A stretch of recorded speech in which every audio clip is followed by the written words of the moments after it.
Hola a todos, bienvenidos nuevamente. Continuamos entonces con la serie titulada ¿Cómo funciona la resonancia magnética? En el video anterior empezamos a hablar un poco de una de las secuencias funcionales de la resonancia magnética, la espectroscopia de protón. En dicho capítulo revisamos el concepto de apantallamiento y vimos cómo este fenómeno nos permite individualizar la señal emitida por los metabolitos que conforman un determinado tejido. En esta ocasión vamos a hablar del espectro como tal, las partes que lo conforman y la forma de interpretarlo. Pero antes de continuar, te invito a suscribirte a nuestro canal y a que me dejes tus comentarios, ideas, sugerencias o inquietudes. Habíamos dicho que una vez cesado el pulso de radiofrecuencia externo que resonaba con las moléculas que se encontraban dentro de cada voxel, esas mismas moléculas devolvían al medio externo señales de radiofrecuencia que variaban entre ellas por la intensidad de su señal y por la frecuencia de su onda, las cuales eran captadas por una antena. Dijimos también que la intensidad de la señal dependía de la concentración de dicha molécula en el tejido y que la frecuencia de la onda dependía en último término de la frecuencia de precesión de los protones de hidrógeno, que a su vez dependía de la estructura molecular de los compuestos que contenían dichos protones. Estas dos características de la onda emitida por los tejidos, la frecuencia y la intensidad de la onda, nos permiten identificar ciertos metabolitos y estimar la concentración de los mismos dentro de un voxel determinado. Si esta parte no te queda clara aún, te recomiendo ver nuevamente el video anterior, ya que esto es fundamental para comprender el espectro como tal. Entonces, ¿qué es un espectro de resonancia magnética? Una forma sencilla de describirlo es: un espectro de resonancia magnética es un gráfico en donde en el eje de las Y se representa la intensidad de la onda y en el eje de las X se representa su frecuencia.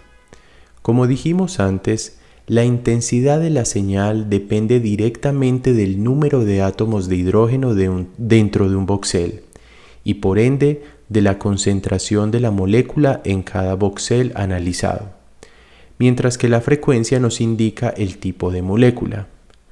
Recordemos también que la frecuencia en espectroscopia tiene una particularidad. Por convención, la frecuencia de precesión en espectroscopia de un compuesto no se da en Hz, sino en partes por millón. Es decir, cuando nos dicen las partes por millón de un compuesto en espectroscopia por resonancia, no nos están hablando de una concentración, sino del tipo de molécula. Es decir, cuando nos dicen que el lactato resuena a 1.33 partes por millón, no nos están diciendo que hayan 1.33 partes por millón de lactato, sino que su frecuencia de onda es de 1.33 Hz. O dicho de otra forma, que los protones de la molécula de lactato precesan a 1.33 Hz. Entonces, dentro de un espectro, la posición del pico nos identificará el compuesto.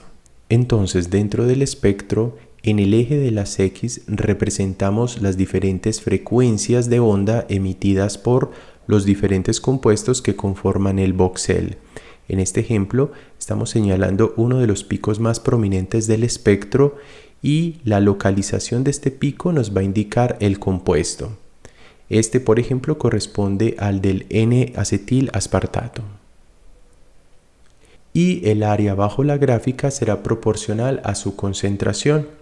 Entonces, el área bajo el pico es proporcional al número de protones que contribuyen a la intensidad de señal y por ende a la concentración de la molécula a la cual pertenecen.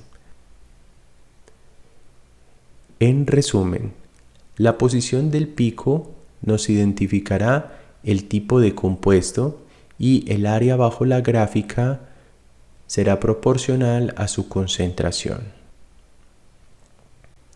Es así como en el espectro producido por un resonador de 1.5 teslas podemos identificar al menos 5 señales.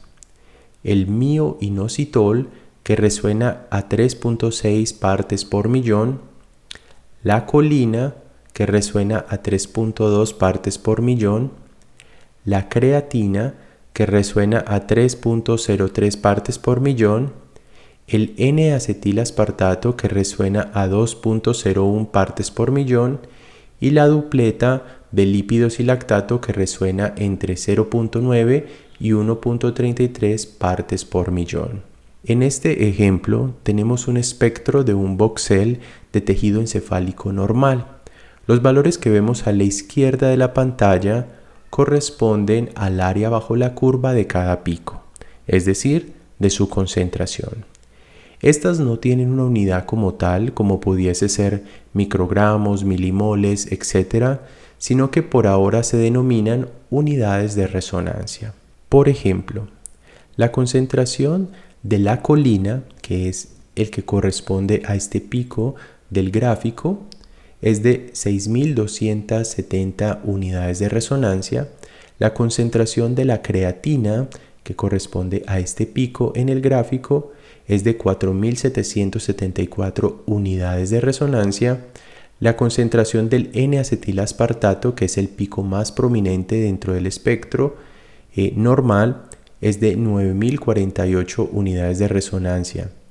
La dupleta lípidos y lactato es de 3.840 unidades de resonancia y la concentración del mioinositol es de 1.606 unidades de resonancia.